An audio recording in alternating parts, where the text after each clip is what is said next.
Hey guys, welcome to WLRCF CrossFit. If you're watching this video, you're probably going to be taking on some training with us here pretty soon.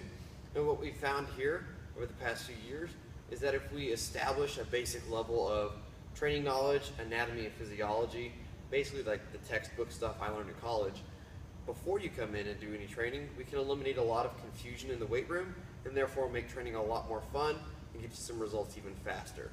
So I've made two short videos for you guys, just as intros. There's not going to be a test or anything on them, but it's just information to help you guys learn faster and to speed along your progress and results and shorten the learning curve here at WLRCF CrossFit.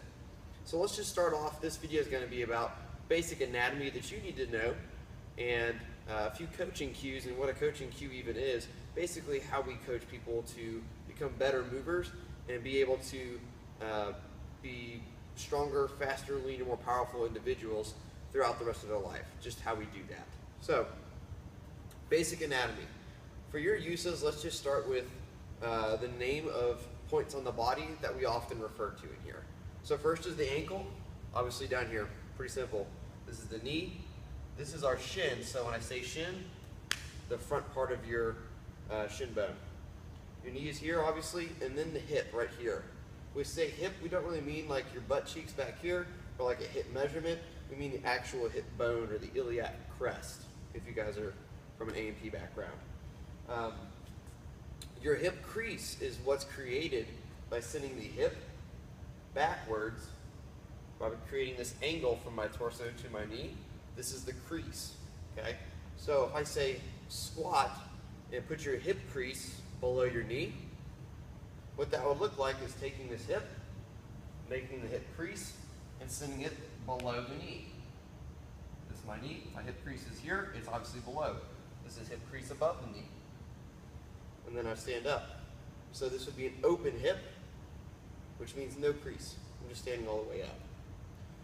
The next few parts of that are pretty simple as well. Shoulder, elbow, wrist, just your arms basically. The last one is going to be your midline or your central line. This one's important because everything that we teach you here and all the cues that you're going to receive from us are mainly going to be relevant to where your midline or your central line is. So midline is basically from the hip up to the top of your neck, your spine. Your spine's a really important part of your body, obviously. A lot of important things in there. We want to make sure that we protect it when we move, not just here in the weight room, but when you're at work, you need to be protecting that. So we have what's called midline stability. And that means that this spinal area is protected from the muscles being turned on and firing correctly when we move. Now, to create a stable midline, what we do is I want you to think, or just imagine here with me, that we're standing up tall. You're going to first squeeze your butt cheeks together. Then you're going to pull your rib cage down to your hips by squeezing your abs really tight like you're trying to make a six-pack in the mirror. If you've never seen your six-pack before, which a lot of us haven't, then just think about squeezing your stomach really tight to where it wants to start cramping. It just means that you're firing those muscles really hard. From this position, I take my shoulders, I roll them back, and I pack them down to my back pockets or my hips again.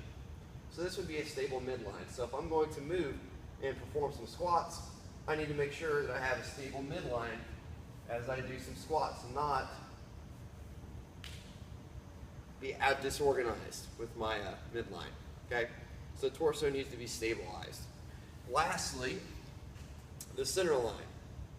If you imagine that you're standing, facing forward, and you have a imaginary line running straight down your body, for today it's going to be this PVC pipe.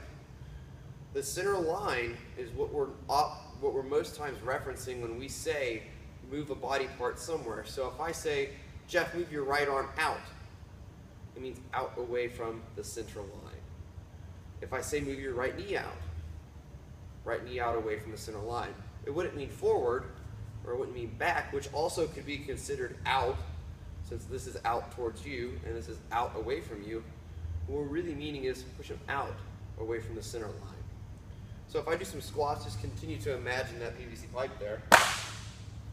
So if I squat down, and the coach comes up and says, Jeff, I want you to move your knees out. That's what the coach wants to happen. Also, any time that we think about move your arms up, we always, this one's pretty basic, but I want to go over it anyway. Up means towards the ceiling, down means towards the floor, or deep means towards the floor as well. So if I'm doing a squat,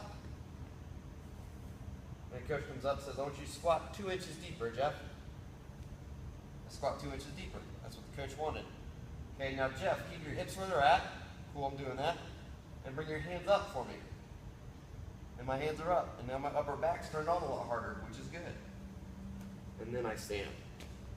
We go receive these cues such as knees out or hands up to make sure that you're moving very well, and also to establish safety and efficacy standards in our movements.